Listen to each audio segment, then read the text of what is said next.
मी समारंभाच्या स्वागत आणि प्रास्ताविकेसाठी आमंत्रित करतोय प्राध्यापक कवी ऋषिकेश उर्फ गणेश खारगे सर, प्रख्यात कीर्तनकार तथा व्याख्याते. आपल्या अस्सल कवितांच्या, प्रभावी व्याख्यानांच्या आणि प्रबोधन तसेच मनोरंजनात्मक कीर्तनाच्या परिप्रेक्ष्यातून सर्वदूर पोहोचलेले प्राध्यापक गणेश खारगे सर, स्वागत आणि प्रास्ताविक पर मनोगत.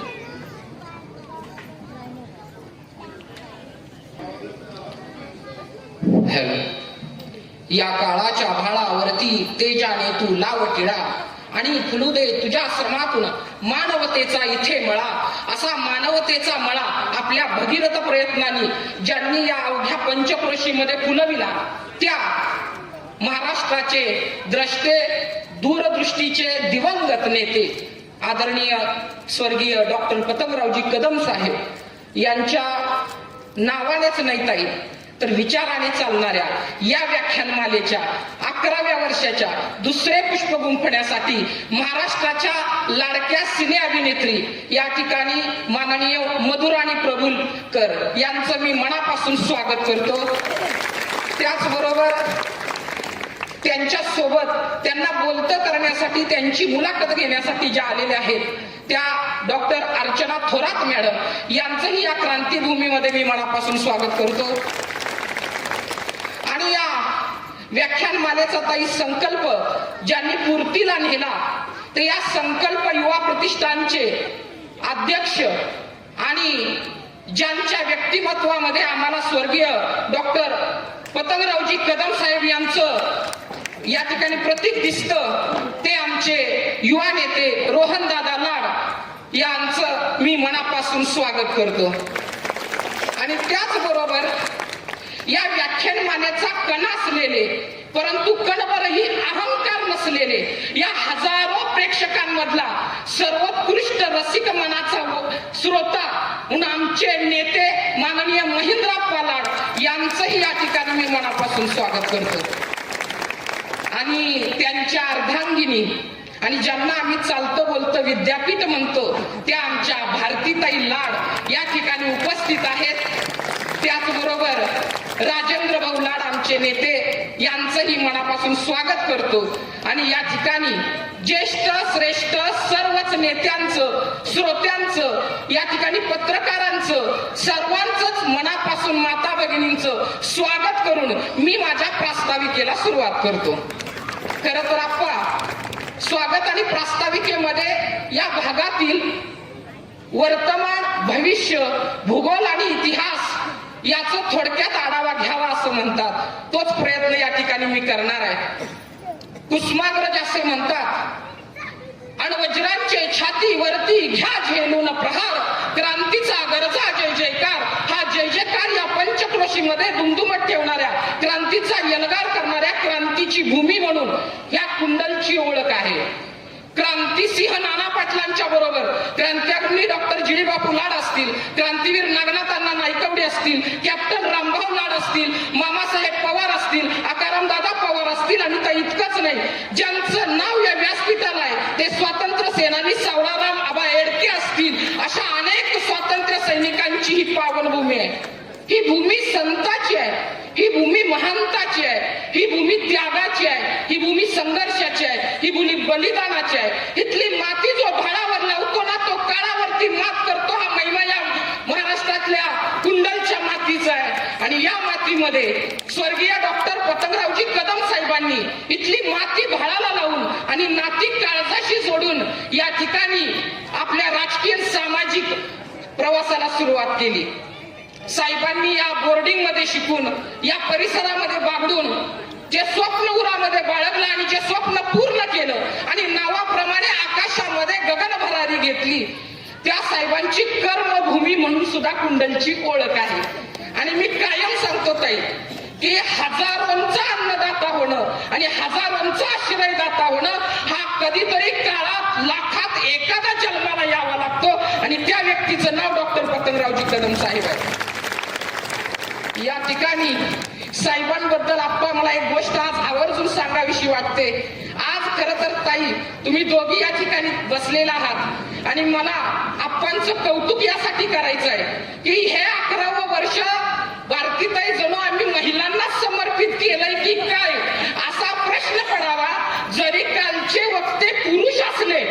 त्यांची या ठिकाणी विषय होता की बदलते राजकारण स्त्रियांची भूमिका, आणि आज तुमचा विषय आहे मी आणि माझी भूमिका. खरं तर आज मला सांगावंसं वाटतं की असा द्रष्टा नेता आमच्याकडे आहे की ज्याला स्त्रीत्वाची जाणीव आहे, ज्याला मातृत्वाची जाणीव आहे, ज्याला नारी शक्तीची जाणीव आहे. आमच्या डॉक्टर पतंगरावजी कदम साहेबांनी कडेगावच्या माळरानावरती मुलींसाठी महाविद्यालय उभा केलं. त्याचं नाव सुद्धा ठेवलं मातोश्री बयाबाई कदम कन्या महाविद्यालय. म्हणजे आम्ही किती जरी मोठे झालो तर आमच्या आईला, आमच्या मातेला आणि मातीला विसरत नाही, हा आमचा इतिहास आहे. आणि तोच वारसा या ठिकाणी आदरणीय महेंद्राप्पांनी चालू ठेवला. पण या ठिकाणी मला सांगावंसं वाटतं रोहन दादा, 11 वर्षाचा काळ माझ्या नजरेसमोर येतो. मी थोडाच वेळ घेणार आहे. 11 वर्षापूर्वी ही व्याख्यानमाला व्हावी म्हणून हा संकल्प ज्यांनी घेतला ते संकल्प युवा प्रतिष्ठानचे त्यावेळेचे अध्यक्ष आमचे रोहन दादा, या ठिकाणी ऋषिकेश दादा लाड आणि महेंद्राप्पा लाड यांनी आम्हाला सांगितलं की व्याख्यानमाला घ्यायची आहे. आणि माझे निवेदक मित्र या ठिकाणी ज्यांनी उत्कृष्ट निवेदन करतात ते श्रीकांतजी माने आणि मी महेंद्राप्पांच्या बंगल्यावरती गेलो. चर्चा साधक बाधक झाली की व्याख्यानमाला कशी घ्यावी, काय घ्यावी. आणि त्यावेळी या द्रष्ट्या नेत्यानं सांगितलं की जर व्याख्यानमाला घ्यायची असेल तर ती गौरवशाली व्याख्यानमाला झाली पाहिजे. ती 4 भिंतीच्या आत न घेता ती या ग्राउंडवरती, ग्रामपंचायतीच्या पटांगणावरती झाली पाहिजे. आणि मग आम्ही 6 महिने आधी आमचे श्रीकांतजी माने आणि मी या ठिकाणी वक्ते ठरवले. ताई वात्रट टीकाकार रामदासजी फुटाणे साहेब, कविवर्य अशोक नायगावकर साहेब आणि मराठी भाषेचा गाढा अभ्यास असणारे आणि महाराष्ट्र साहित्य परिषदेचे कार्याध्यक्ष डॉक्टर मिलिंद जोशी आणि ऍडव्होकेट सदाभाऊ पाटील अशी दिग्गजांची फळी या ठिकाणी आम्ही ठरवली. व्याख्यानमाला मोठ्या जोमानं घ्यायची असं ठरवलं. आणि व्याख्यानमालेच्या काही महिन्यापूर्वीच एक काळाचा घाला आमच्या परिवारावरती, आप्पांच्या प्रेमावरती, या ठिकाणी कुटुंबावरती झाला. म्हणजे आप्पांना पितृशोक झाला आणि आप्पांच्या वडिलांचं निधन झालं आणि दुःखाचा डोंगर साऱ्यांवरती कोसळला. आता काय करायचं? केवळ दुःख एकट्या आप्पांचं नव्हतं, आप्पांवरती प्रेम करणाऱ्या तमाम या सर्व लोकांच्या कुटुंबावरचं ते दुःख होतं. 13 दिवस दुखवट्याचे गेले आणि 14व्या दिवशी ताई मी आणि आमचे श्रीकांत माने भीतच आप्पांच्या बंगल्यावरती गेलो. सारे कार्यक्रम रद्द करणार असं ठरलेलं. आणि आमच्याकडे आप्पांनी बघितलं आणि आप्पांनी सांगितलं सगळे कार्यक्रम रद्द, फक्त व्याख्यानमाला मात्र होईल. माझ्या कुटुंबाच्या दुःखामुळं प्रबोधनाचा हा दिवा लागण्याआधी विजायला नको. आणि या माणसानं ही व्याख्यानमाला पतंगरावजी कदम साहेबांच्या नावानं सुरू केली आणि जोमानं या ठिकाणी आमच्या या कार्याला सुरुवात झाली. आमच्या पायाखालच्या वाटा तुमच्यासारख्या वक्त्यांनी उजळायचं काम केलं. आणि मला अभिमान या गोष्टीचा वाटतो की ज्यांचं नाव या व्याख्यानमालेला लाभलेलं आहे ना, आज ज्यांचा स्मृती दिन आहे त्या सिंधुताई सपकाळ यांची मला आठवण आप्पा यासाठी या ठिकाणी होते. कारण सिंधुताई सपकाळ यांनी ज्याला कुणी नाही त्याला मी हाय म्हणत पदरामध्ये अनाथांची मुलं सांभाळायला घेतली. त्यावेळी स्वतःच्या मुलीचं संगोपन कसं करायचं म्हणून त्यांनी कुणाच्या पायऱ्या चढल्या असतील तर त्यावेळी मंत्र्याच्या पायऱ्या चढल्या. पण तो कोणता त्यावेळचा तत्कालीन मुख्यमंत्री नव्हता, त्यावेळचा उपमुख्यमंत्री नव्हता, बाल विकास मंत्री नव्हता, तर ते होते महाराष्ट्राचे द्रष्टे नेते, नामदार मंत्री डॉक्टर पतंगरावजी कदम साहेब. आणि त्यांच्या पुढे आपली लेख सिंधुताई सपकाळांनी दिली आणि सांगितलं साहेब मी गावाच्या मुली सांभाळते, मुलं सांभाळते, पण माझ्या मुलीला तुम्ही पदरामध्ये घ्या.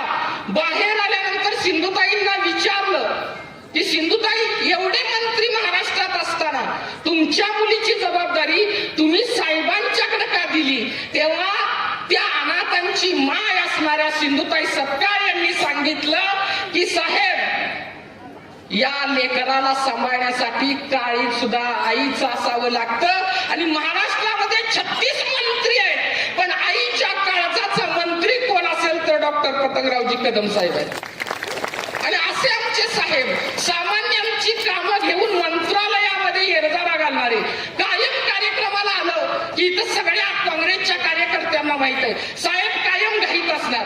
अरे घ्या ना सामान, मला मुंबईला जायचंय असं म्हणत साहेबांनी कायम घाई केली कार्यक्रमाला. आमच्या निवेदक श्रीकांत माने लावणे माहिती आहे. सतत साहेब घाईत असायचे, कारण साहेबांना मंत्रालयात जाऊन सर्वसामान्यांच्या घरात विकासाची गंगा आणायची होती.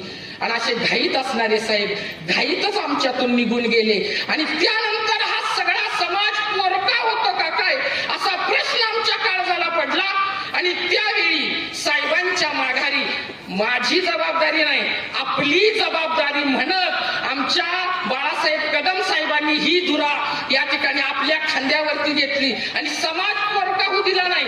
समाजाला या ठिकाणी दिशा देण्याचं साहेबांचं कार्य पुढे चालू ठेवण्याचं काम बाळासाहेबांनी केलं. आणि त्यांचे हात बळकट करण्यासाठी माननीय महेंद्र अप्पा लाड यांनी कायमच या ठिकाणी सहकार्य केलेलं आहे. आणि अशा या पवित्र व्यासपीठावरती आज या ठिकाणी मधुराणी गोखले प्रभुलकर ह्या आलेल्या आहेत. आणि त्यांची मुलाखत घेण्यासाठी डॉक्टर अर्चना थोरात मॅडम आलेल्या आहेत. त्या दोघींचंही मी पुन्हा एकदा या ठिकाणी स्वागत करतो. आणि एक छोटीशी गोष्ट, आज एवढा महिला वर्ग आप्पा या ठिकाणी आहे, पण एक छोटीशी गोष्ट सांगतो आणि मी थांबतो. की महिलांची ताकद काय आहे, महिलांची क्षमता काय आहे, आज तुम्ही कर्तृत्वानं या व्यासपीठावरती विराजमान आहात. मी जाता जाता एक गोष्ट सांगतो आणि थांबतो की या ठिकाणी आमच्या ज्ञानेश्वर महाराजांनी एकदा विश्व स्वधर्म सूर्य पाहो म्हणत चैतन्याचा पुतळा असणारे ज्ञानेश्वर महाराज सुद्धा जगाच्या त्रासाला कंटाळले आणि आपल्या झोपडीचं दार ज्ञानेश्वरांनी लावून घेतलं. आजकाल मुलांनी नैराश्यातून जर का खोलीचं दार लावलं तर काय कुटुंबाची अवस्था बाहेर होते ते आम्हा सर्वांना माहित आहे. माझ्या ज्ञानेश्वर महाराजांनी ताटी लावून घेतली. दाराला ताटी म्हणायची त्यावेळी पद्धत होती. झोपडीचं दार माऊलींनी लावून घेतलं. आतमध्ये ढसा रडायला लागले. त्यांची समजूत काढण्यासाठी कोण आला असेल सगळ्यात पहिल्यांदा रोहनदादा, तर या ठिकाणी त्यांची समजूत काढण्यासाठी आले. ते निवृत्तीनाथ महाराज आले, याचना करायला लागले, विनंती करायला लागले, माऊली ज्ञानेश्वर महाराज दार उघडा. परंतु ज्ञानेश्वरांनी दार उघडलं नाही. मोठा भाऊ होता, नवे गुरु होता, पण ज्ञानेश्वर महाराजांनी ऐकलं नाही. त्यानंतर सोपान काका आले. सोपान काका म्हणजे पाठचा भाऊ. पाठचा भाऊ म्हणजे पाठीवरती खेळवलेला असतं. परंतु सोपान काकांनी विनंत्या केल्या, याचना केल्या, माऊलींनी दार उघडलं नाही. आणि त्यानंतर कोण आला असेल तर माझी मुक्ताई आली. आणि माझ्या मुक्ताईनं चिमुकले हात दारावरती तोपटले आणि म्हणाल्या, याचना नाही केली आप्पा, विनंती नाही केली, तिनं कर्तव्याची जाणीव करून दिली की जी बताताने चाविली कुणी 32शी पाडिली. संत तोची जाणा जगी दया क्षमा ज्याचे अंगी लोभ अहंता नये म्हणा जगी विरक्त तोची जाणा मिथ्या कल्पना मागे सारा. ताटी उघडा ज्ञानेश्वरा, ताटी उघडा ज्ञानेश्वरा, ताटी उघडा ज्ञानेश्वरा. आणि त्यानंतर माझ्या माऊलींनी ना निवृत्तीनाथांचं ऐकलं ना सोपान काकांचं ऐकलं कोणाचं तर मुक्ताईचं. हीच मुक्ताई ज्ञानोबाची झाली. म्हणून आज ज्ञानेश्वरी सारखा ग्रंथ आमच्या पुढ्यामध्ये आला. आज आईच्या रूपानं सगळा महाराष्ट्र ताई तुम्हाला ओळखतो आहे. आज या मुक्ताईचं दर्शन साऱ्या आमच्या भगिनींना झालं असं या ठिकाणी मी घोषित करतो आणि माझ्या लांबलेल्या या वाणीला विराम देतो. रामकृष्ण हरी. धन्यवाद सर.